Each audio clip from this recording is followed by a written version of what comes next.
प्यारे प्यारे बच्चों, कैसे हो आप लोग। आज हम पढ़ेंगे डाइलेक्ट्रिक स्ट्रेंथ के बारे में। लास्ट लेक्चर में हम पढ़ रहे थे डाइलेक्ट्रिक्स के बारे में कि डाइलेक्ट्रिक कितने तरह के होते हैं, पोलर एंड नॉन पोलर, ऐसा कुछ हमने पढ़ा था। आज हम पढ़ेंगे डाइलेक्ट्रिक स्ट्रेंथ। सो डाइलेक्ट्रिक स्ट्रेंथ क्या है? लेट्स से हमारे यहाँ पे एक इलेक्ट्रिक फील्ड अप्लाई करी हो हम लोग ने। लेट्स से ये लेफ्ट से राइट की तरफ इलेक्ट्रिक फील्ड है एंड इसकी वैल्यू है ई के इक्वल, ठीक है। और हम यहाँ पे कोई एक मीडियम रख देते हैं, दिस इज सम मीडियम। अब इस मीडियम में मॉलिक्यूल होंगे जिसमें प्लस पी है और इलेक्ट्रॉन रिवॉल्व कर रहे हैं इसके सराउंडिंग में। जैसे इलेक्ट्रिक फील्ड अप्लाई होगी, ये जो न्यूक्लियस आपको बीच में दिख रहा है, न्यूक्लियस थोड़ा सा पुल हो जाएगा किधर, इलेक्ट्रिक फील्ड के डायरेक्शन में। और इसमें जो इलेक्ट्रॉन घूम रहे हैं, ये जो इलेक्ट्रॉन घूम रहे हैं वो कहां पे पुल हो जाएंगे, इलेक्ट्रिक फील्ड के ऑपोजिट डायरेक्शन में। सो जो एटम है वो बिल्कुल पूरा पूरा जैसा स्फेरिकल दिख रहा है वैसा नहीं दिखेगा, ये डिस्टॉर्टेड हो जाएगा और डिस्टॉर्टेड होके ऐसे कुछ हो जाएगा। सेंटर ऑफ पॉजिटिव चार्ज थोड़ा राइट में चला जाएगा, सेंटर ऑफ नेगेटिव चार्ज थोड़ा सा लेफ्ट में चला जाएगा। अगर हम इलेक्ट्रिक फील्ड को और ज्यादा बढ़ाते हैं, डिस्टॉर्शन और बढ़ता है और हम इतनी ज्यादा बढ़ा दें कि डिस्टॉर्शन एक लिमिट को एक्सीड कर जाए तो ये एटम टूट जाएगा। एटम जैसे टूटेगा तो हमें क्या मिलेगा, हमें मिलेगा कि न्यूक्लियस का पार्ट थोड़ा सा इधर हो जाएगा। नो डाउट इसमें कुछ इलेक्ट्रॉन भी रहेंगे, सारे के सारे बाहर नहीं निकलेंगे, बट कुछ ना कुछ नेगेटिव चार्ज बाहर निकल के ऐसे आ जाएगा। ऐसे वाले केस में डाइलेक्ट्रिक अपनी प्रॉपर्टी को खराब कर लेगा। इसको हम बोलते हैं डाइलेक्ट्रिक स्ट्रेंथ। डाइलेक्ट्रिक स्ट्रेंथ का मतलब हुआ ये इलेक्ट्रिक फील्ड, ये वाली इलेक्ट्रिक फील्ड मैक्सिमम कितनी लगाएं जिससे वो डाइलेक्ट्रिक अपने आप से टूट जाए। मतलब लगने वाली बाहर की या एक्सटर्नल इलेक्ट्रिक फील्ड जिससे डाइलेक्ट्रिक के मॉलिक्यूल अपने आप ब्रेक हो जाते हैं, that is called dielectric strength. So देखो क्या लिखा है सामने, the maximum electric field that a dielectric medium can withstand without breaking down of its insulating property is called dielectric strength. Insulating property क्यों लिखा? क्योंकि पहले ये इंसुलेटिंग के जैसा बिहेव करता है, बट जैसे ये टूटेगा ये एक तरह का कंडक्टिंग फॉर्मेशन कर लेगा, क्योंकि चार्ज इसमें फ्री हो जाएंगे, लिबरेट होंगे और वो चार्ज पूरे मीडियम में रन कर सकते होंगे easily. So this is dielectric strength. मैं आपको एक छोटा सा नॉलेज दे दूं जो मे बी रिलेवेंट चाहे ना हो। दैट इज कि जब भी हम किसी डाइलेक्ट्रिक को यूज करते हैं ना और हमें उसकी डाइलेक्ट्रिक स्ट्रेंथ पता होती है तो हम इलेक्ट्रिक फील्ड 10% तक अप्लाई करते हैं। लेट्स से एग्जांपल के तौर पे मैं आपसे बात करूं कि किसी मीडियम का डाइलेक्ट्रिक स्ट्रेंथ है 10⁻⁷ न्यूटन पर coulomb. Dielectric strength electric field को बताता है। इसका मतलब ये क्या, ये कौन सी इलेक्ट्रिक फील्ड है, ये है मैक्सिमम। इससे ज्यादा हम अप्लाई नहीं कर सकते, इतनी अप्लाई करेंगे तो डाइलेक्ट्रिक अपने आप टूट जाएगा। तो जो हम अप्लाई करते हैं, जो अप्लाइड होती है, कोई हमसे पूछ ले कि अप्लाइड इलेक्ट्रिक फील्ड कितनी होती है, तो applied electric field is nearly 10% of 10⁻⁷, that is 10⁻⁶ Newton पर कूलम तक अप्लाई करते हैं। उससे ज्यादा अप्लाई नहीं करते क्योंकि रिस्क इन्वॉल्व हो जाता है, उसके ब्रेक होने के चांसेस बढ़ जाते हैं। सो ये था डाइलेक्ट्रिक स्ट्रेंथ के बारे में। अभी हम बात करते हैं डाइलेक्ट्रिक स्लैब्स। डाइलेक्ट्रिक स्लैब्स हम लोगों ने ऑलरेडी पढ़े कि हम कैपेसिटर में डाइलेक्ट्रिक डाल देते हैं तो कुछ अलग अलग तरह की कैपेसिटेंस आते हैं। अब हम पढ़ेंगे इसमें बहुत तरह के वेरिएशन। जैसे सबसे पहले पॉइंट, हम फर्स्ट पॉइंट की बात करते हैं। आप इमेजिन करो कि हमारे पास ये कैपेसिटर है, ये कैपेसिटर है और ये पूरी तरह से एम्प्टी है। पूरी तरह से एम्प्टी होने का मतलब इसमें क्या होगा, वैक्यूम होगा। और ऐसे केस में अगर हम इसका कैपेसिटेंस कैलकुलेट करें तो बेटा आएगा C = ε0A/d। तुम जानते हो, क्लियर हो गया। हम एक काम करते हैं, दूसरे पॉइंट की बात करते हैं। दूसरे पॉइंट में हमारे पास ये कैपेसिटर है ना, और हमने इसमें पूरा डाइलेक्ट्रिक भर दिया, देखो पूरा भरा हुआ है, दिस इज समथिंग K। अब कोई हमसे बोले C कितना आएगा, तो ऐसे केस में C आएगा ε0KA/d। हम लोग पहले देख चुके हैं। क्यों आएगा? क्योंकि अब ε0 नहीं आएगा, एप्सिलॉन आएगा और वो ε0K टाइम्स आएगा। सो हम ये वैल्यू कैलकुलेट कर पाएंगे। कोई हमसे थर्ड केस की बात करे कि हमारे पास ये कैपेसिटर है और मान लो हमने डाइलेक्ट्रिक इसमें ऐसे भर दिया, इज इट फुली फिल्ड और पार्शियली? ये पार्शियली फिल्ड है और कोई तुमसे बोलता है कि कैपेसिटेंस कैलकुलेट करो। तो अगर ऐसे केस में हमें कैपेसिटेंस कैलकुलेट करना हो तो हम अलग अलग सेक्शंस में सॉल्व करेंगे। सेक्शंस में सॉल्व करने का मतलब यहां पे वैक्यूम है, यहां पे डाइलेक्ट्रिक है, यहां पे फिर वैक्यूम आ गया, हमें हर पार्ट को सॉल्व करके देखना पड़ेगा। तो मैं पहले आपको ये वाला केस समझाता हूं। तो हम शुरू से स्टार्ट करते हैं। सपोज करो ये दो प्लेट्स हैं, है ना बेटा, और इसके बीच में फील्ड है ये डाइलेक्ट्रिक। हमने इसको मान लो कैपेसिटर को बैटरी से जोड़ दिया, और जब हम बैटरी से जोड़ेंगे ना तो हम मान लेते हैं कि इस पे है पॉजिटिव चार्ज, यहां पे आ गया पॉजिटिव चार्ज, और ऑब्वियसली बात है अदर प्लेट पे कौन सा चार्ज आएगा, अदर प्लेट पे आएगा माइनस चार्ज। और अभी मैंने आपको समझाया था जब डाइलेक्ट्रिक फिल करते हैं, लास्ट उसमें पढ़ रहे थे टॉपिक में हम लोग, तो जब डाइलेक्ट्रिक फिल करेंगे तो प्लस से माइनस की तरफ एक इलेक्ट्रिक फील्ड होगी, इसको हम बोलेंगे बाहर वाली या ई नॉट, ऐसा हम कुछ नाम देते थे। This is outer electric field और ई नॉट। और साथ साथ में यहाँ पे चार्जेस की पोलराइजेशन हो जाएगी। आपको याद होगा हम लोग ने पढ़ा था चार्जेस की पोलराइजेशन। चार्जेस की पोलराइजेशन होगी तो माइनस के सामने यहाँ प्लस आ जाएगा अंदर की तरफ। याद है ना, वो पोलर और नॉन पोलर डाइलेक्ट्रिक होते थे, उसके हिसाब से यहाँ प्लस और माइनस डेवलप हो जाएगा। तो इसके अंदर एक इलेक्ट्रिक फील्ड डेवलप हो जाएगी जिसकी डायरेक्शन कहाँ से कहाँ होगी, जो होगी प्लस से माइनस की तरफ, और वो आएगी अपोजिट डायरेक्शन में। इसको हम क्या बोलेंगे, ई इंड्यूस्ड। ठीक बात है। ऐसा करते हैं, इसका थिकनेस हमें ऑलरेडी दिया होगा, लेट्स से थिकनेस दिया है टी और इनका सेपरेशन हमें दिया होगा इक्वल टू डी। ये हमें ऑलरेडी गिवन होगा और इसका डाइलेक्ट्रिक कांस्टेंट सपोज होता है के। अच्छा, ऐसा करते हैं, हम इस वाले डिस्टेंस को मान लेते हैं इक्वल टू एक्स। हमें क्या कैलकुलेट करना है, हमें निकालना है सी। याद करो सी क्या होता था, क्यू बाय वी। इसका क्या मतलब होता था, क्यू का मतलब कौन सा चार्ज, क्यू का मतलब होता था किसी एक प्लेट पे चार्ज, ईदर ऑन पॉजिटिव और ऑन नेगेटिव, क्योंकि दोनों पे चार्ज का मैग्नीट्यूड तो सेम आएगा।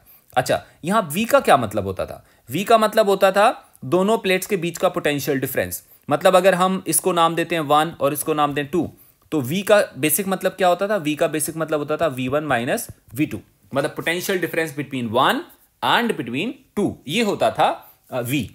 अच्छा, अगर 1 और 2 के बीच में पोटेंशियल निकालना हो तो ऐसा करते हैं, हम इनको नाम दे देते हैं कुछ 3 and this is let's say 4। 1 and 2 मैंने एक्सट्रीम को नाम दे दिया, 3 और 4 इन सरफेसेस को नाम दे दिया। तो जो जब हम निकालेंगे V1 माइनस V2, तो ये इक्वल टू आएगा क्या, V13, 1 और 3 के बीच का पोटेंशियल, प्लस V34, 3 और 4 के बीच का पोटेंशियल, प्लस V कितना 42। मतलब क्या हुआ, यहां का potential difference delta V1, delta V2, delta V3, इन तीनों का सम करेंगे तो क्या आएगा, इन दोनों एक्सट्रीम एंड्स के बीच का पोटेंशियल डिफरेंस आएगा। Now what is this V12, understand, V13 understand करें कितना आएगा। हमें अच्छे से मालूम है पोटेंशियल डिफरेंस क्या होता है, electric field multiplied by distance. तो यहां पे इस वाले जोन में इलेक्ट्रिक फील्ड हमने कितना माना हुआ है, ई नॉट। सो ये वैल्यू आएगा कितना, ई not.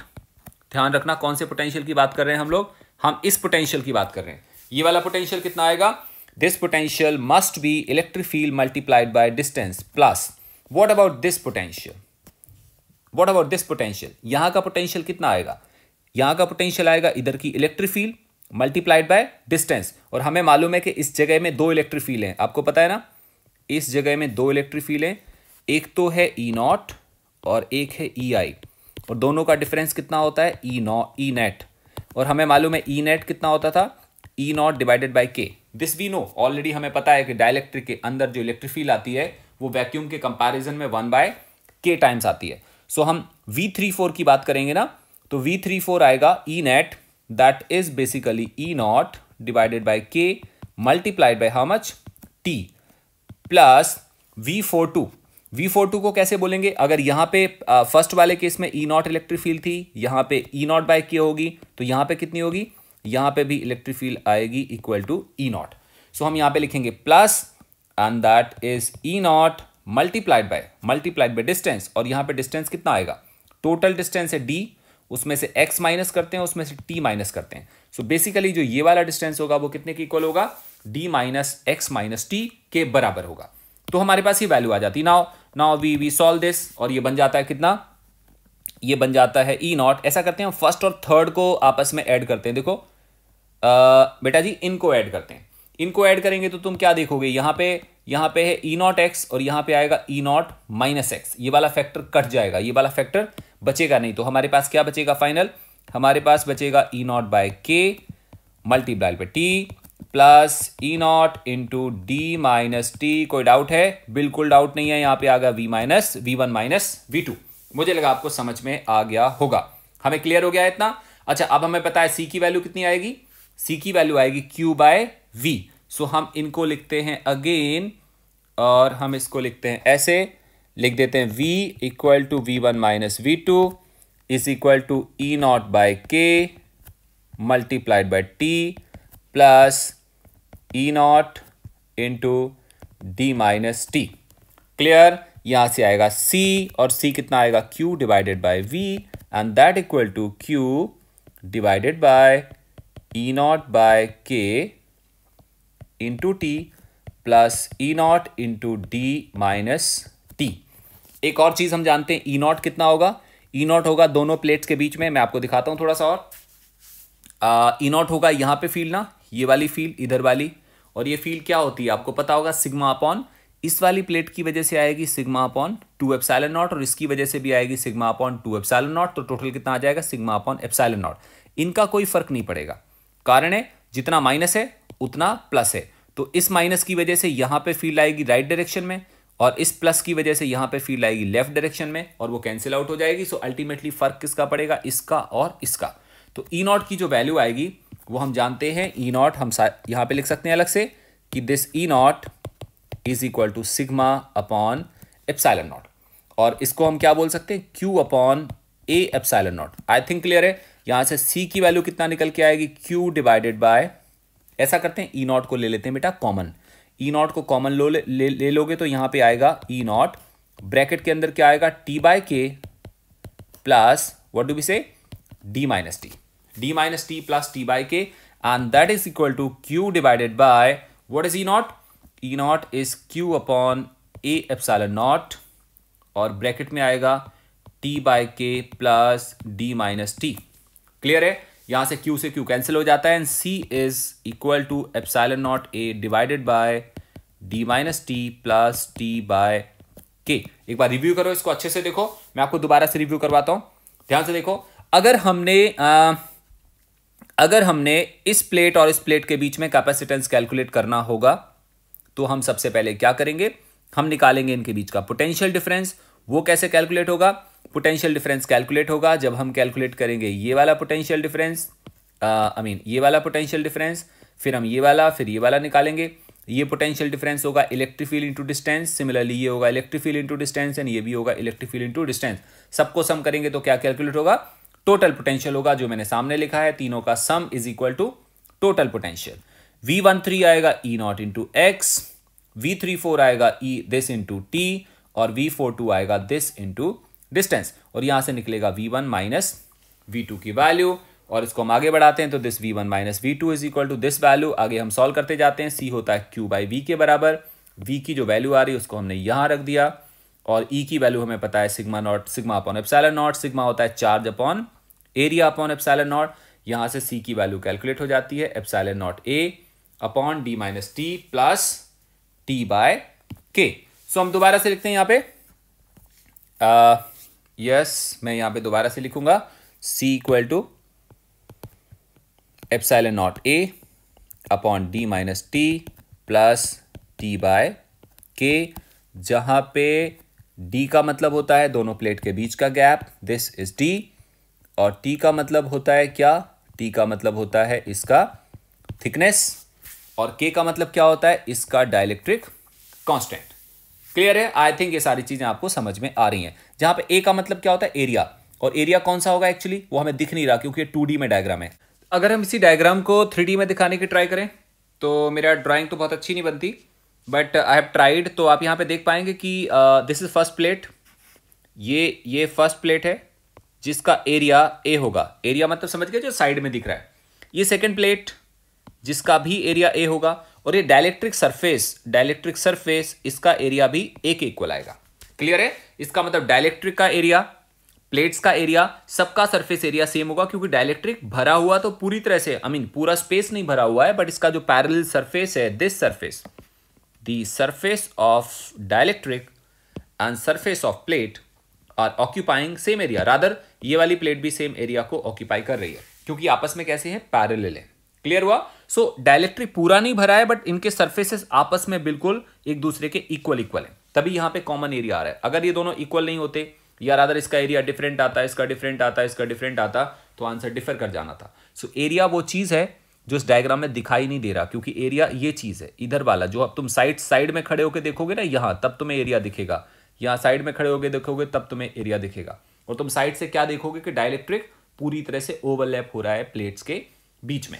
So this is about the capacitor partially filled with dielectric। हम एक काम करते हैं, इसमें बड़े सारे वेरिएशन अलग अलग कर सकते हैं। सो हम केसेस ले लेते हैं। हम सबसे पहले बात करते हैं केस वन में बात हम करते हैं कि if there is no dielectric. ऐसा मान के चलो कि हमारे यहाँ पे बीच में देयर इज नो डाइलेक्ट्रिक, कोई डाइलेक्ट्रिक है ही नहीं, देयर इज नो डाइलेक्ट्रिक। अगर कोई भी डाइलेक्ट्रिक नहीं होगा इसका मतलब क्या हुआ, जहां पे वो डाइलेक्ट्रिक भरा हुआ था that thickness comes out zero. Dielectric जितनी थिकनेस में भरा था वो थिकनेस क्या हो जाएगी, जीरो हो जाएगी। अगर ये थिकनेस जीरो होगी तो सी की वैल्यू कितनी आएगी, एप्सिलॉन नॉट ए अपॉन क्या लिखेंगे, यहां चेक करो, इस वाले फॉर्मूले में ये भी जीरो हो गया, इस वाले फॉर्मूले में ये भी जीरो हो गया, क्या बचेगा, ओनली डी। अगर केवल डी बचेगा तो हमारे पास रिलेशन क्या आएगा, epsilon naught A by D. और अब की बारी कोई डाइलेक्ट्रिक नहीं है, इसका मतलब ये जो सी आएगा वो कौन सा चीज आएगा, वो सी आएगा capacitance of vacuum. Now we have case 2। हमारे पास एक दूसरा केस हो सकता है जिस केस में हम क्या मानेंगे कि कंप्लीटली फिल्ड विद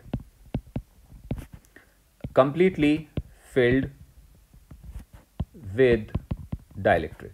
हम ऐसा मान लेते हैं कि डाइलेक्ट्रिक से कैसा है, ये पूरा भरा हुआ है, कंप्लीटली फिल्ड विद डाइलेक्ट्रिक। अगर पूरा भरा होगा इसका मतलब क्या हुआ, हम क्या मान के चलेंगे, देखो ध्यान से, अगर ये पूरा भरा हुआ है इसका मतलब जो ये थिकनेस है और जो ये डी है वो सेम होंगे कि अलग अलग होंगे, वो एक्चुअली सेम आएंगे क्योंकि पूरा भरा हुआ है। तो जितना थिकनेस डाइलेक्ट्रिक का है वो पूरा का पूरा कैपेसिटर के बीच में आएगा। तो ऐसे केस में हम बोल सकते हैं कि डी और टी इक्वल टू डी। जैसे तुम टी इक्वल टू डी करोगे, सी इक्वल टू आएगा epsilon naught A divided by D minus T लिखा था ना, हम डी माइनस डी लिख देंगे क्योंकि टी और डी तो सेम है, प्लस टी बाय के था ना, मतलब डी बाय के हो जाएगा। सो आंसर क्या आता है, epsilon naught A K by D. Don't you think ये दोनों फॉर्मूले हमने देखे, ये फॉर्मूला हमने ऑलरेडी देखा था जब कोई डाइलेक्ट्रिक नहीं भरा था, ये फॉर्मूला हमने ऑलरेडी देखा था जब डाइलेक्ट्रिक पूरा भरा हुआ था। इसका मतलब case 1 and case 2 are applicable, case 1 and case 2 हमने पहले से पढ़े हुए थे, उस हिसाब से जो ये वाला फॉर्मूला है ये हर केस में एप्लीकेबल है। ठीक है जी, इतना क्लियर हो गया। केस 3, अभी हम बात करते हैं case 3। If dielectric is replaced by conductor. हम ऐसा मान लें कि अगर हमने डाइलेक्ट्रिक को रिप्लेस कर दिया किसके साथ, कंडक्टर के साथ। अगर तुम डाइलेक्ट्रिक को कंडक्टर के साथ रिप्लेस करोगे तो क्या हो जाएगा, डाइलेक्ट्रिक का डाइलेक्ट्रिक कांस्टेंट वेरिएबल होता है जिसकी वैल्यू 1 से ज्यादा होती है और इनफाइनाइट से कम होती है, लेकिन कंडक्टर का डाइलेक्ट्रिक कांस्टेंट ऑलरेडी हमें नोन होता है और कंडक्टर का डाइलेक्ट्रिक कांस्टेंट होता है इनफाइनाइट के बराबर। ऐसे केस में जो सी आएगा that is epsilon naught A upon D minus T plus T divided by infinite. ये फैक्टर 0 हो जाएगा तो आंसर क्या आएगा, epsilon naught A upon D minus T. मतलब ऐसे केस में जब कंडक्टर भरा होगा तो इफेक्टिव लेंथ कितनी आएगी, पूरी आएगी कि कम आएगी, कम आएगी। मैं आपको थोड़ा सा लॉजिक समझाने की ट्राई करता हूं। तुम एक चीज देखो, कैपेसिटेंस क्या चीज है, कैपेसिटेंस है एक डिवाइस की प्रॉपर्टी, उस डिवाइस का नाम क्या है, कैपेसिटर। कैपेसिटर में क्या होता है, एनर्जी भरती है। एनर्जी कहां भरती है, दोनों प्लेट्स के बीच में भरती है। अगर हम बात करें कि पूरे में या तो वैक्यूम है या फिर डाइलेक्ट्रिक है,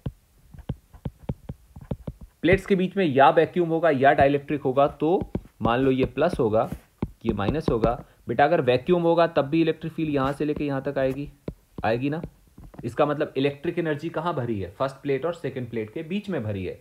तो इफेक्टिव लेंथ हमें क्या लेनी चाहिए, हमें लेनी चाहिए इफेक्टिव लेंथ डी के बराबर।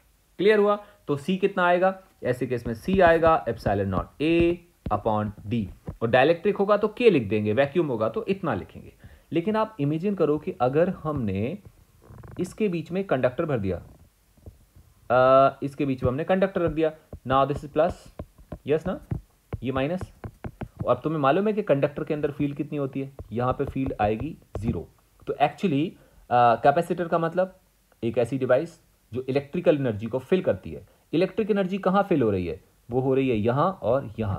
क्या इस वाले बीच में हो रही है, इस वाले बीच में कोई भी इलेक्ट्रिक एनर्जी नहीं है क्योंकि कंडक्टर के अंदर इलेक्ट्रिक फील्ड की वैल्यू 0 आती है। तो अगर ये डी है और ये टी है तो जो डी इफेक्टिव आएगा हम ऐसे लिख सकते हैं, डी इफेक्टिव वो बेसिकली डी आएगा कि डी माइनस टी आएगा, वो डी माइनस टी आएगा। तो ऐसे केस में जो सी की वैल्यू आएगी in this particular case C would be epsilon naught A upon क्या लिखेंगे हम, डी माइनस टी। ये मैंने आपको शॉर्टकट समझा दिया बिना सॉल्व करे।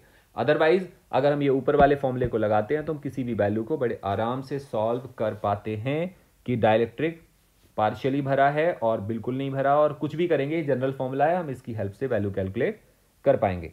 आई होप यहां तक समझ में आ गया। ये तो बहुत अच्छी बात हो गई।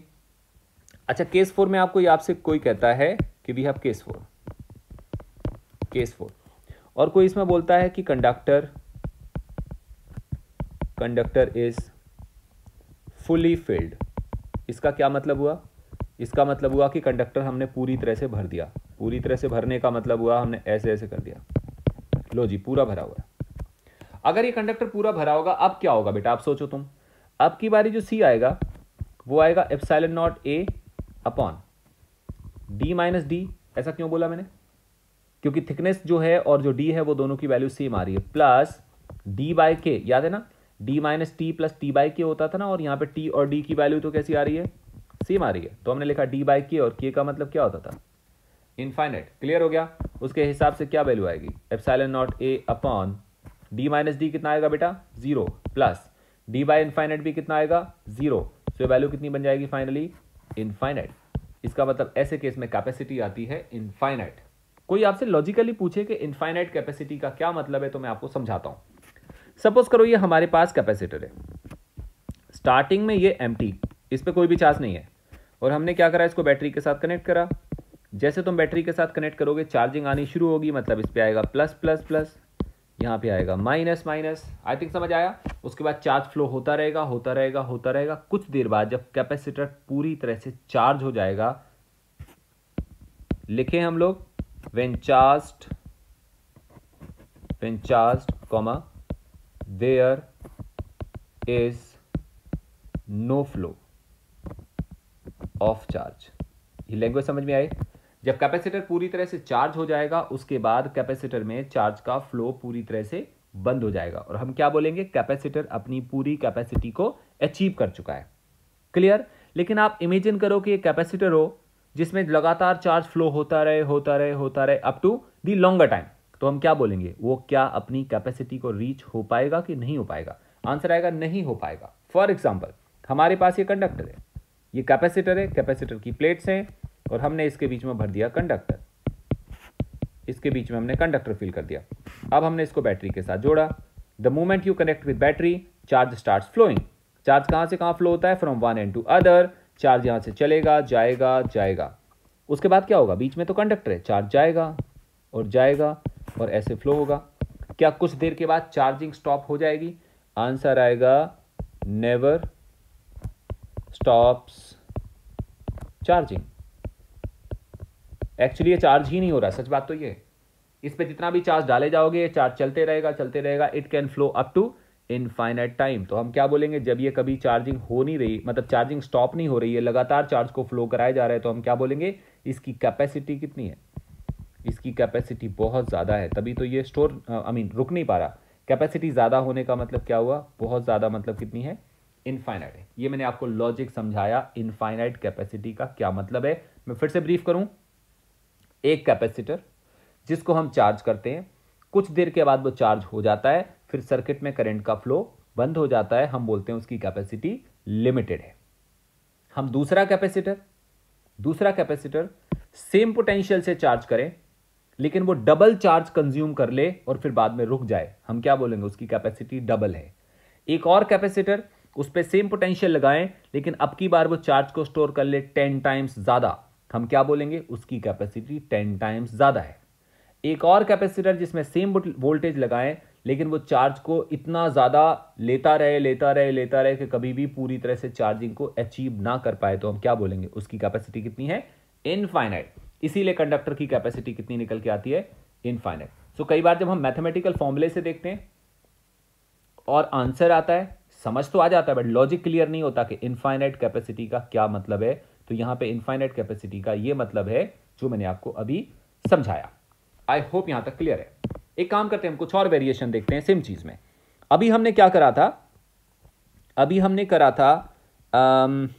अभी हमने कैपेसिटर को पार्शियली ऐसे भरा हुआ था, ऐसे भरा था। अभी हम क्या करते हैं, इसमें स्लैब और भी डाल देते हैं। जब तो केवल इतना होगा, this is T, and this is D, C is equal to, हम बार बार डेराइव नहीं करेंगे, सीधा फॉर्मूला लिखेंगे epsilon naught A divided by D minus T plus T by K. ये हमें अच्छे से क्लियर है। अब हम बात करें टू स्लैब्स, अभी तो हमने वन स्लैब की बात करी, टू स्लैब्स आर फिल्ड। अब की बार हमने दो स्लैब को भर दिया।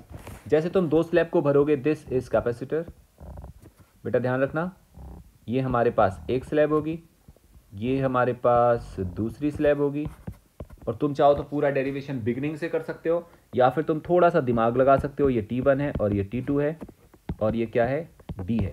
पहले ऊपर वाले फॉर्मूले को देखने की ट्राई करें। ये फॉर्मूला क्या बताता है? ये फॉर्मूला बताता है कि ये वो थिकनेस है जहां पे मीडियम है, और ये वो K है जो उस मीडियम का डाइलेक्ट्रिक कांस्टेंट है।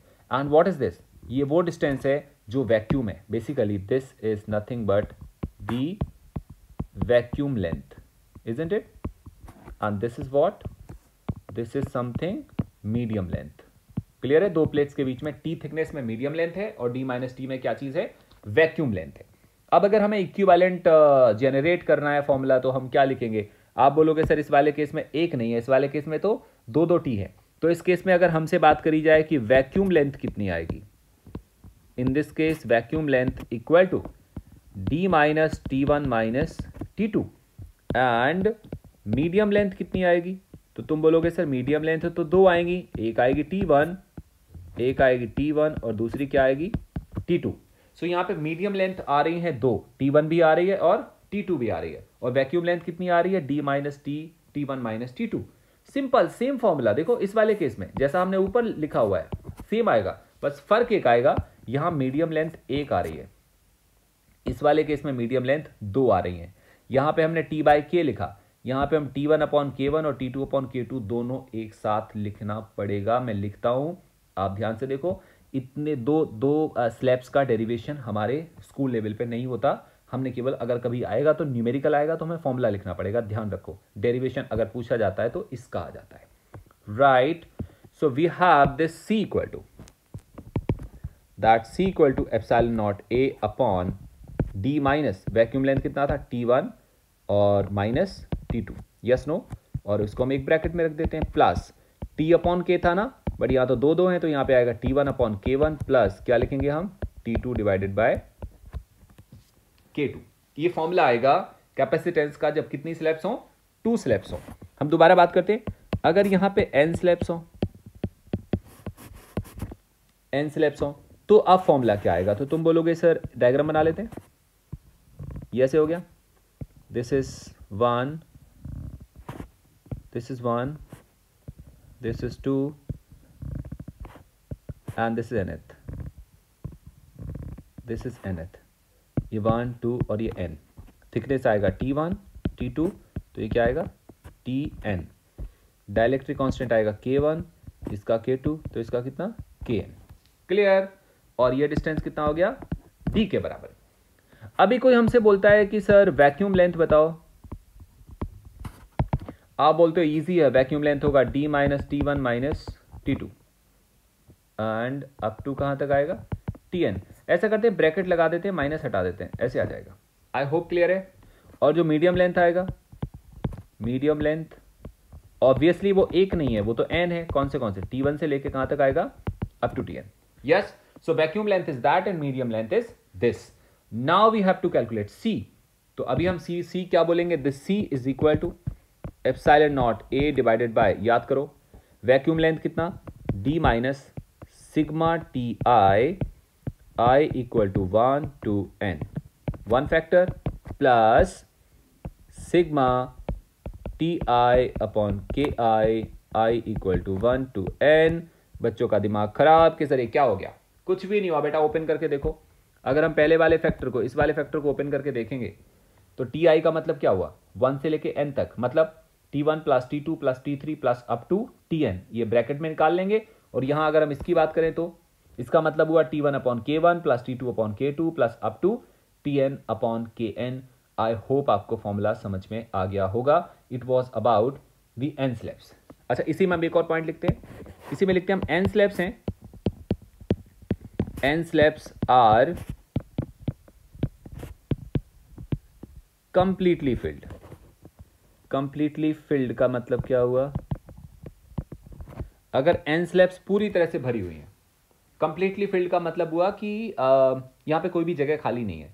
कोई भी जगह खाली होने का मतलब हुआ बेटा, जो वैक्यूम लेंथ होगी ना इस वाले केस में, वो कितनी आएगी? 0 आएगी। 0 आने का मतलब क्या 0 आएगा? d minus sigma T I equal to 1 to n की वैल्यू 0 आएगी। ये वैक्यूम लेंथ बता रहा था ना, दिस फैक्टर विल वैनिश, ये होगा ही नहीं। तो इस केस में जो आंसर आएगा that is epsilon naught a upon, क्या लिखेंगे हम? T1 अपॉन K1 प्लस ये सेकेंड फैक्टर, ये वाला फैक्टर बच जाएगा। So T1 upon K1 plus T2 upon K2 plus up to क्या लिखेंगे हम? Tn upon Kn। This is what C equivalent जब हम दो कैपेसिटर प्लेट्स की बात कर रहे हैं तब। सो राइट, आपको समझ में आ गया। कुछ और वेरिएशन देखते हैं हम।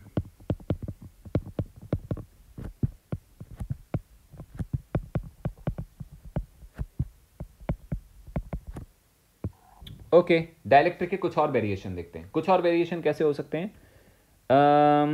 कि हमारे पास ये दो प्लेट्स हैं, राइट, और हमने इसमें हाफ भर दिया ऐसे, this is K1 and other half is some different that is K2, और कोई बोलता है हमें C बताओ। तो C निकालने के दो मेथड हैं इस पर्टिकुलर केस में। एक तो हम प्रीवियस वाला फॉर्मूला लगा सकते हैं। कौन सा? प्रीवियस वाला फॉर्मूला लगा सकते हैं। तो इसको हम लिखते हैं मेथड 1। मेथड 1 के हिसाब से हम लोग क्या लिखेंगे? हम लोग लिखेंगे कि वैक्यूम लेंथ तो है नहीं ना यहाँ पे, वो कितना आएगा? 0 आएगा। और मीडियम लेंथ वो गिवन होगी हमें। मान लेते हैं हाफ भरा हुआ है, मैं रैंडमली ऐसे बोल रहा हूँ, मान लो ये हाफ भरा है तो ये d/2 होगा और ये भी क्या होगा? d/2 होगा। तो मीडियम लेंथ कितनी है? d/2, d/2। अलग अलग क्यों लिखा मैंने? क्योंकि एक में K1 है और दूसरे में K2 है। कोई हमसे बोलता है C बताओ, तो तुम क्या लिखोगे? तुम बोलोगे sir epsilon naught A divided bye ये वैक्यूम लेंथ वाला फैक्टर तो 0 आ जाएगा, प्लस याद नहीं है T1 अपॉन K1 होता था। T1 मतलब क्या लिखेंगे? d/2 upon K1 plus T2 upon K2 होता था ना, d/2 अपॉन K2। आई थिंक क्लियर है। यहां से वैल्यू कितना आएगा बेटा? ये 2 जो है वो हम चाहे तो ऊपर ले जा सकते हैं, तो क्या आएगा? 2 times epsilon naught A by D, और नीचे क्या आएगा? 1 upon K1 plus 1 upon K2। LCM ले सकते हैं तो हमें क्या मिलेगा वैल्यू? हमें मिलेगा K1 प्लस K2, और ऊपर क्या मिलेगा? K1 into K2। आपको इतनी मैथ समझ में आती है मुझे लग रहा है, सो हम वैल्यू को कैलकुलेट कर पाए। ये हमारे पास वैल्यू आ गया 2 times epsilon naught A K1 K2 upon D अलग से कॉमन ले लिया था हमने, K1 plus K2। So this is something जो हमने C कैलकुलेट करा, बट किस मेथड से? जो हमने प्रीवियस मेथड पढ़ा था। बट ये बोरिंग हो जाता है कई बार। बोरिंग इसलिए हो जाता है क्योंकि अभी तो हम बहुत सारे वेरिएशन देखेंगे, फिर वो फॉर्मूला याद रखना वो बहुत टफ हो जाता है। So we apply some other method. तो अब हम बात करते हैं सेकेंड मेथड की। So we have this method 2। इस मेथड के हिसाब से हम क्या बोल सकते हैं कि देखो ये कैपेसिटर है, बहुत सही। देखो लेफ्ट वाले में यहाँ पे कुछ भरा हुआ है, मैंने कहा हाँ बहुत सही। क्या भरा हुआ है? K1। अच्छा, व्हाट अबाउट दिस? ये फील्ड है क्या? K2, और ये ऐसे कुछ है। क्लियर है? ये 1 है और ये 2 है, तो 1 को हम बोलेंगे C1। आप समझ रहे ना? 1 को बोलेंगे C1। एक बात मैंने आपको बताया था लास्ट टाइम कि इधर वाला एरिया A होगा, इधर वाला भी एरिया A होगा, तो डाइलेक्ट्रिक का एरिया भी क्या होगा? डाइलेक्ट्रिक का भी एरिया A होगा। जो K1 है वो केवल सामने नहीं भरा है, अंदर तक भरा हुआ है। जितनी बड़ी प्लेट्स है उतने अंदर तक डीपर में, जैसे सैंडविचेस के बीच में हम चीज़ रखते थे ना, और हम मान लें कि चीज़ की स्लाइस का एरिया और ब्रेड का एरिया सेम है, तो हम कह सकते हैं कि एक हिसाब से सैंडविच में इसको हम वो मान सकते हैं कि चीज़ की स्लाइस रखी है और ये अनियन रखा हुआ है इतना बड़ा, और इसका जो सरफेस एरिया है वो ब्रेड के सरफेस एरिया के बराबर है। एक बार को रैंडमली ऐसा मान लो, तो दोनों के एरिया कैसे आएंगे? सेम आएंगे। क्लियर हो रहा है? अदरवाइज आप प्रीवियस देख सकते हैं जो मैंने आपको वीडियो में एरिया के बारे में 3D में डायग्राम दिखाया था अभी। डन। तो इसके हिसाब से ये 1 है, तो कोई हमसे बोले फिर सर C1 बताओ, तुम कहोगे आसान है। C1 इक्वल टू कितना आएगा? एप्सिलॉन नॉट A, एरिया तो सेम है, और K1 भरा है ना, डिवाइडेड बाय क्या आएगा? D/2, क्योंकि हाफ में भरा है इसलिए D/2। अच्छा, कोई बोलता है C2 बताओ, तुम बोलोगे आसान, epsilon naught A K2 upon क्या लिखेंगे? D/2। अच्छा, अब क्या करें? अब कुछ नहीं करना है, दो कैपेसिटर हैं। कैसे, ऐसे बताता हूं आपको। मान लो हमने इस वाले सर्किट को बैटरी से कनेक्ट करा, लेट्स से यहां पे हमने एक बैटरी लगा दी, अज्यूम कर लो लगा दी। बैटरी में से चार्ज निकलेगा और चार्ज कहां जाएगा, इधर, फिर वो इस वाले सरफेस पे फैल जाएगा, यस ना, राइट। फिर वो यहां से जाएगा किधर, दूसरे वाले प्लेट पे जा रहा है, देखो जा रहा है, फिर वो यहां पहुंचेगा और फिर बैटरी में से फ्लो हो जाएगा। क्लियर होगी कि टेक्निक समझ में आ गई। एक चीज हमें जरूर समझ में आई, वो ये समझ में आया कि अमाउंट ऑफ चार्ज, इस वाली प्लेट से जितना चार्ज निकलेगा वो इस वाली प्लेट पे पहुंचेगा। या ऐसे बोल सकते हैं कि वही चार्ज यहां से फ्लो होगा, वही यहां से फ्लो होगा, वही इधर से जाएगा, फिर वही इधर से जाएगा। इसका मतलब अगर हम इनको दोनों दो कैपेसिटर अज्यूम कर रहे हैं तो पहले वाले कैपेसिटर में से जितना चार्ज क्रॉस करेगा वही चार्ज दूसरे वाले कैपेसिटर पे पहुंचेगा। या क्लियर है ना। या हम एक काम करते हैं, इसका डायग्राम ऐसे बना लेते हैं, पहले वाले को बोलते हैं C1, उसके बाद हम क्या बोलेंगे, अगला है उस नेक्स्ट वाले को क्या बोलते हैं हम, C2, and both are connected like this. जितना चार्ज यहां से निकल रहा है, यही तो बताया मैंने, वही चार्ज यहां पे फर्स्ट वाली प्लेट पे आएगा, वही आगे जाएगा, वही आगे जाएगा, और इस पे भी चार्ज कितना होगा, Q के बराबर होगा। ये कॉम्बिनेशन कौन सा वाला कॉम्बिनेशन है, ये कॉम्बिनेशन है सीरीज कॉम्बिनेशन। और सीरीज कॉम्बिनेशन में जब हम C कैलकुलेट करते हैं तो C की वैल्यू क्या आती है, ध्यान देना, ये जो 2 नीचे आ रहा है ना, ये 2 ऊपर चले जाएंगे ना, तो C की वैल्यू जब हम कैलकुलेट करते हैं तो C क्या आता है, 1/C equivalent is equal to 1/C1 plus 1/C2, that equal to, ध्यान से देखो ये क्या आएगा, 2 एप्सिलॉन नॉट A K1/D आएगा ना। तो हम इसको लिखेंगे ऐसे कुछ, 1/2 epsilon not K1 A/D plus 1/2 epsilon not K2 A/D। Clear हो गया। हम चाहें तो D को ऊपर ले सकते हैं, तो यहां से वैल्यू आ जाएगी कितने के equal, it would be D ऊपर जाएगा divided by 2 epsilon naught A common है, इसको हमने अलग निकाल लिया, हम यहाँ पे लगाते हैं ब्रैकेट, तो हमें क्या मिलेगा, 1/K1 प्लस क्या मिलेगा हमें, 1/K2। यहाँ से वैल्यू क्या आएगी, D/2 epsilon naught A, LCM लेंगे, क्या बन जाएगा ऊपर, K1 प्लस K2, नीचे क्या आएगा, K1 into K2, what is this, 1/C। अगर हमें C निकालना है तो हम इसका इन्वर्स कर देंगे, इन्वर्स करेंगे तो आएगा C equal to 2 epsilon naught A K1 K2 upon D times K1 plus K2। दोबारा रिव्यू करते हैं, देखते हैं हम लोग। यहां पे हमने मान लिया था 2 कैपेसिटर है, दिस इज, ऐसा हमने मेथड 2 में अज्यूम करा, ये पहला कैपेसिटर है, ये हमने मान लिया दूसरा कैपेसिटर है। दोनों किस कॉम्बिनेशन में कनेक्टेड है, सीरीज में कनेक्टेड है। एक का C कितना आएगा, एप्सिलॉन नॉट A K1/T होता है, T का मतलब यहाँ पे D/2 है, एंड ऐसे ही दूसरा वाला आएगा, ये जो 2 है वो ऊपर चला जाएगा, तो ऊपर बन जाएगा 2 एप्सिलॉन नॉट A K1/D। फिर हमने निकाला इक्विवेलेंट 1/C1 प्लस 1/C2, ये हमने वैल्यू लिख दिया C1 का, this is value of C2। इसके बाद हमने इसको सॉल्व करा, D ऊपर चला गया, 2 एप्सिलॉन नॉट A को हमने कॉमन ले लिया, 1/K1 प्लस 1/K2। इसको फर्दर सॉल्व करते हैं तो C की वैल्यू निकल के आ रही है 2 epsilon naught A K1 K2 upon K1 plus K2, साथ में D आ रहा है। चेक करें जो हमने सॉल्व करा वो सही था कि नहीं था, तो हम मेथड 1 का आंसर देख लेते हैं। ये मेथड 1 का आंसर है, देखो क्या आंसर आ रहा है, 2 epsilon naught A K1 K2 upon D into K1 plus K2, and इस वाले मेथड से देखें तब भी आंसर सेम आ रहा है। अब आपकी चॉइस है आपने कौन सा मेथड फाइनली यूज करना है, बट दोनों मेथड ही इक्वली यूजफुल होंगे। बहुत सही। अभी हम क्या करते हैं, अब हम बात करते हैं पैरेलल कॉम्बिनेशन की। पैरेलल कॉम्बिनेशन, अब पैरेलल कॉम्बिनेशन तो हम पहले भी पढ़ चुके हैं, लेकिन अभी हम पढ़ रहे हैं डाइलेक्ट्रिक, तो हम डाइलेक्ट्रिक के पैरेलल कॉम्बिनेशन की बात करेंगे। और वो क्या होगा वो देखते हैं क्या होगा। ये हमारे पास 2 प्लेट्स हैं, है ना। ऐसा करते हैं हम, ऊपर वाला हाफ K1 से भर देते हैं, नीचे वाला हाफ K2 से भर देते हैं। बात क्लियर हो गया। अब तुम एक काम करो, अभी हम 2D में दिखाएंगे तो क्लियर थोड़ा सा कम होना है, मैं इसको एक्सपेंड कर देता हूँ 3D में, तो शायद क्लैरिटी हमें ज़्यादा आ जाएगी। नहीं तो प्लेट का एरिया दिखाई नहीं देगा ना, तो फिर समझ में आएगा नहीं कि सर क्या बताने की ट्राई कर रहे थे। अभी हम K1 K2 हटा देते हैं यहाँ से, और ये कुछ ऐसे आएगा, और ये फिर ऐसे होगा, और it would be like this, ऐसे कुछ है। अच्छा, इसको हम ना ऐसे शो करेंगे, ये ऐसे, और हम दिखाएंगे कुछ ऐसे, और हम दिखाएंगे ऐसे। बेटा समझने की ट्राई करना, अभी कुछ क्लियर हो रहा है। अब हम क्या करेंगे, ऊपर भर देंगे एक डाइलेक्ट्रिक अप टू दिस, ठीक है। कलर चेंज कर देता हूँ मैं, यहाँ भर दिया हमने एक डाइलेक्ट्रिक, देखो इस पूरे में, इस पूरे में कहाँ से कहाँ तक, यहाँ से यहाँ तक, ए इसमें देखो आप क्लियर हो पा रहे हैं शायद। इसमें भर दिया हमने एक डाइलेक्ट्रिक और उसका नाम दे देते हैं हम समथिंग K1, यहाँ पे भरा है K1। नीचे वाले में हम डिफरेंट कलर ले लेते हैं, यहाँ पे हम भर देते हैं K2, यहाँ से लेके यहाँ तक, है ना। जो ये नीचे वाला एरिया नहीं है, ये आपको दिख रहा है ये वाला एरिया, ये एरिया के शेडेड कर देते हैं यहाँ इधर हमने भर दिया K2, this is K2, understand करना बेटा। ये पूरा एरिया A के बराबर है ना।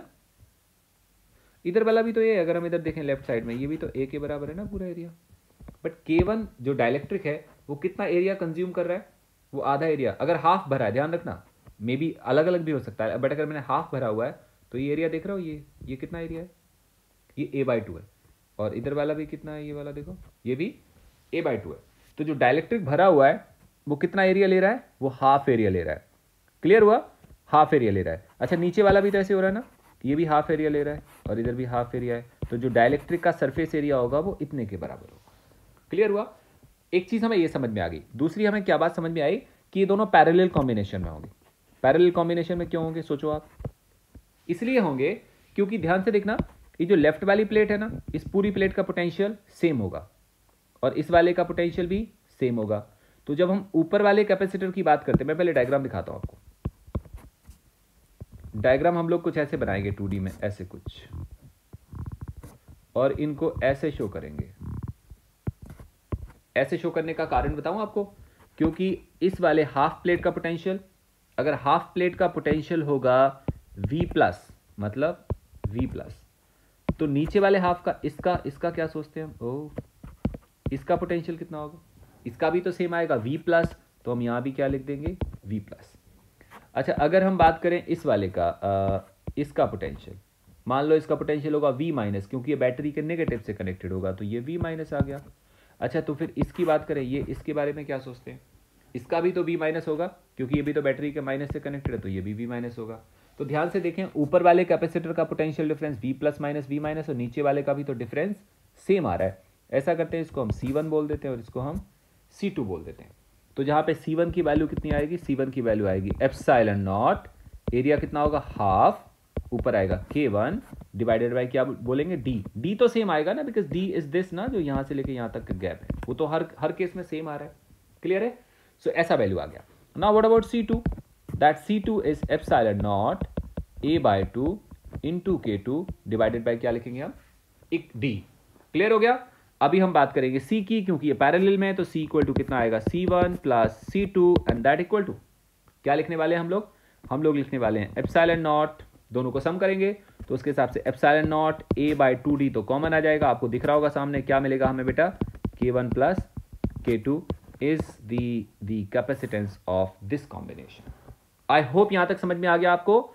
तो यहां पे हम पहले वाले केस में हम फिलिंग कर रहे थे सीरीज के हिसाब से, इस वाले केस में फिलिंग कर रहे हैं कैसे, पैरेलल के हिसाब से। तो आपको शायद समझ में आ गया होगा। बहुत बार ये मिक्स्ड भी होता है, कोई आपसे ऐसे भी पूछ सकता था कि मिक्स्ड फिलिंग भी होती है। ये मिक्स्ड फिलिंग कैसी होती होगी, देखते हैं। हमने एक प्लेट ले ली, हमने दूसरी प्लेट ले ली, क्लियर हो गया। हम यहां से कट बनाते हैं, हमने यहां से ऐसे कुछ कर दिया, इसको हम बोलते हैं K1, इसको बोलते हैं K2 और इसको बोल देते हैं K3। Can you see this. ये मैंने 2D में बनाया, 3D में आप समझ पा रहे होंगे। मान लो हमने इसको हाफ हाफ फिल करा हुआ है, ऐसा मान लो, हर केस में डिफरेंट दिया होगा, but I am assuming that it is D, then it is D/2। Then फिर ये वाला भी तो D/2 होगा ना। अच्छा, पूरे का प्लेट का एरिया A होगा, तो इस हाफ प्लेट का कितना होगा, A/2, और इसका भी कितना होगा, A/2। आई थिंक क्लियर हो रहा है। 1 को बोलेंगे C1, 2 को C2 और ऐसा कुछ आएगा। अगर हम इस कॉम्बिनेशन को ध्यान से देखें तो मान लो हमने बैटरी का प्लस यहाँ पे कनेक्ट करा और बैटरी का माइनस यहाँ पे, सॉरी, बैटरी का माइनस यहाँ पे कनेक्ट करा हुआ है, ये बैटरी का माइनस है। तो ये इक्विवेलेंट कैसे बनेगा, ये इक्विवेलेंट बनेगा, हम दिखा सकते हैं, ध्यान से देखना, ये दोनों सीरीज में होंगे। सीरीज में क्यों होंगे, इस वाली इतनी हाफ प्लेट से जो भी चार्ज एंटर करेगा वो आगे बढ़ेगा और वो कहाँ पहुँचेगा, इस वाले हाफ पे पहुँचेगा। और यहाँ से जो एंटर करेगा वो सीधा कहाँ पहुँचेगा, यहाँ पहुँचेगा। सो यहाँ से जो चार्ज जाएगा वो यहाँ पहुँचेगा, ऐसे कुछ ऐसे जा रहा होगा। इसका मतलब हम बोल सकते हैं वो दोनों सीरीज़ में कौन से C1 और C2, ये है C1, ये है C2, और जो C3 है वो कहाँ है, वो पूरे कॉम्बिनेशन के पैरेलल में आ रहा है। आई होप समझ में आपको बेटा आ गया, वो कुछ ऐसे होगा। आप देखो ध्यान से, ये दोनों सीरीज में आएंगे, देखो बेटा, और इनका जो भी आंसर आएगा वो इसके साथ पैरेलल में आएगा। क्लियर है? इसको हमने नाम दे दिया C3 के बराबर। अब हम वैल्यूज निकालते हैं, जहां पे C1 का क्या मतलब होगा, C1 का मतलब होगा एप्सिलॉन नॉट, वहां पे कितना भरा हुआ है K1, एरिया कितना है बेटा हाफ, डिस्टेंस कितना है हाफ, क्या बन जाएगा epsilon not K1A/D। What about C2, again epsilon not K2, area कितना है हाफ, डिस्टेंस कितना आएगा बेटा D/2, आंसर कितना आएगा epsilon not K2 area bye D। Now what about the C3 में एप्सिलॉन नॉट, डाइलेक्ट्रिक कितना K3, एरिया कितना हाफ, बट डिस्टेंस कितना आएगा D के इक्वल आएगा। ऐसे करके हमें वैल्यू मिल जाती है। क्लियर हुआ? C1 C2 का इक्विवेलेंट कितना आएगा, तो हम ऐसे बोल सकते हैं कि equivalent of C1 and C2 is C'। मान लिया हमने, क्या माना हमने, इक्विवेलेंट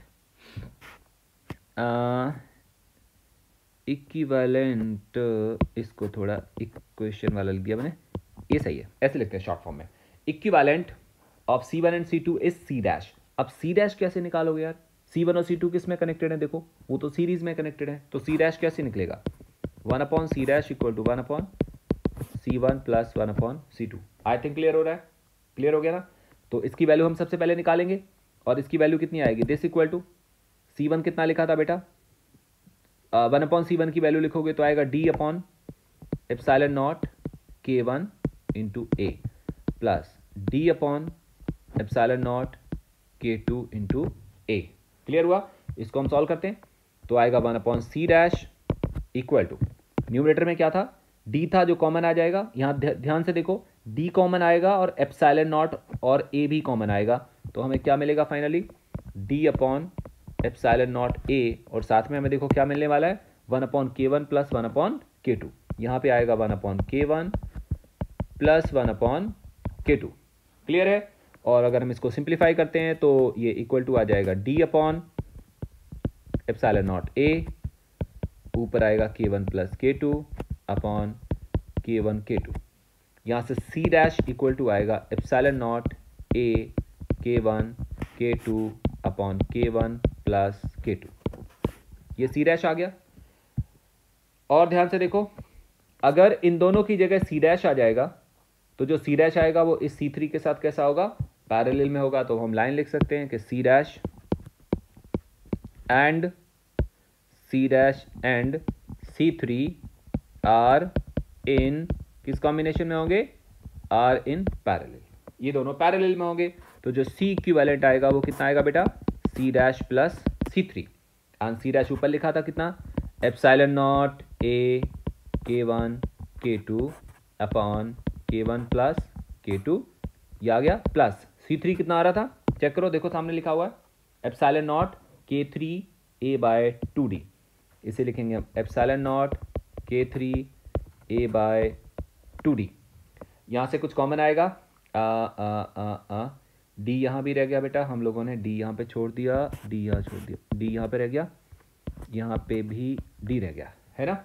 हम इसको कॉमन लेते हैं, कॉमन लेंगे तो वैल्यू आ जाएगी कितने के बराबर, epsilon not common, A common और D कॉमन, ब्रैकेट में क्या मिलने वाला है हमको K1 K2 upon K1 plus K2 plus कितना आएगा K3 divided by 2 is C equivalent is our answer. This is our value जो हमने सॉल्व करी है। क्लियर? मैं एक बार फिर से रिव्यू कर देता हूँ। ये वाला कॉम्बिनेशन है जिसमें 3 डाइलेक्ट्रिक भरे हुए हैं, ये और ये आपस में सीरीज में होंगे, और ये जो आएगा इन दोनों के इक्विवेलेंट के पैरेलल में आएगा। इस वाले को हम C1 बोलेंगे। C1 की वैल्यू कितनी आएगी एप्सिलॉन नॉट K1, एरिया कितना होगा हाफ, डिस्टेंस कितना होगा हाफ, इतने के बराबर, 2 से 2 कैंसिल हो गया, सो ये वैल्यू आती है। सिमिलरली C2 आएगा इतने के बराबर, C1 और C2 सीरीज में है, तो इनका आंसर मान लो मैंने क्या बोला था कि equivalent of C1 and C2 is C dash. तो C डैश कैसे निकालेंगे, 1/C dash equal to 1/C1 plus 1/C2। C1 C2 वहाँ लिखे हुए हैं, 1 अपॉन करेंगे तो आएगा D upon this and D upon this. हम लोग ने क्या करा, D upon epsilon naught A को कॉमन ले लिया। D upon epsilon naught A को कॉमन लेंगे तो ये ऐसे रिलेशन आ जाएगा। इसको अगर हम सॉल्व करेंगे और रिवर्स भी कर देंगे, है ना, अगर हम पहले सॉल्व करेंगे तो ये वैल्यू आएगी, रिवर्स करेंगे तो हमारे पास ये वैल्यू आ जाएगी epsilon naught A K1 K2 upon D times K1 plus K2। And more over the C3 was, C3 ये वाला है जिसका एरिया तो इतना होगा लेकिन सेपरेशन कितना आएगा, D आएगा। तो C3 was epsilon not K3 A/2 divided by D। ये हमारे पास C3 कैलकुलेट हो गया। फिर हमें क्या दिखाई दिया कि C3 और C डैश किस कॉम्बिनेशन में है, पैरेलल में है। तो C इक्विवेलेंट कितना आएगा, C डैश प्लस C3 और उसकी वैल्यू इतने के इक्वल आएगी। C डैश सामने लिखा था epsilon naught A K1 K2 upon D times K1 plus K2 और C3 है एप्सिलॉन नॉट K3 अपॉन, यहाँ से हमने कॉमन ले ली वैल्यू, ये हमारे पास C इक्विवेलेंट कैलकुलेट हो गया। ठीक है, अगर कभी भी तुम फंस जाओ, अटक जाओ, समझ में ना आए कि यार ये सही निकला भी है कि गलत निकला, तो तुम चेक कर सकते हो। मैं आपको क्लू समझा देता हूँ, आप चेकिंग कर सकते हो। चेकिंग कैसे कर सकते हो, तुम बोलोगे सर हम ऐसा मान लेते हैं K1 equal to K2 equal to K3 equal to K। इसका क्या मतलब है, इसका मतलब अलग अलग डाइलेक्ट्रिक है, पूरे में सेम भरा हुआ है, सेम भरा हुआ है। So what you do, K1 equal to K2 equal to K3 equal to K उस वाले फॉर्मूले में पुट करो, और ये फॉर्मूला बिल्कुल पहले वाला आ जाना चाहिए जो हम लोगों ने पहले सॉल्व किया था।